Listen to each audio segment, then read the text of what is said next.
Ang salita ng Panginoon na dumating kay Jeremias na propeta tungkol sa mga Filisteo bago sinakta ni Faraon ang Gaza. Ganito ang sabi ng Panginoon, narito, tubig ay umaahon mula sa hilagaan at magiging baha at aapawan ang lupain at ang lahat na nangaroon, ang bayan at ang nagsisitahan doon, at ang mga tao ay magsisihiyaw, at lahat ng mananahan sa lupain ay magsisitangis. Sa ingay ng lagapak ng mga kuko ng kanyang mga malakas, sa hagibis ng kanyang mga karo, sa hugong ng kanyang mga gulong, hindi nililingon ng mga magulang ang kanilang mga anak dahil sa kahinaan ng mga kamay. Dahil sa araw na dumarating upang lipulin ang lahat ng Filisteo, upang ihiwalay sa Tiro at Sidon ang bawat manunulungan na nalabi.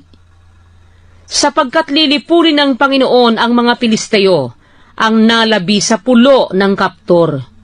Kakalbuhan ay dumating sa Gaza, Askalon ay napahamak, at ang nalabi sa kanilang libis, hanggang kailan magkukudlit ka?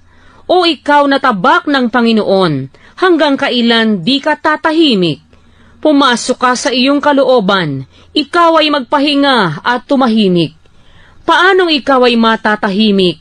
Dangang binigyan ka ng Panginoon ng bilin, laban sa Askalon, at laban sa baybayin ng dagat ay doon niya itinakda.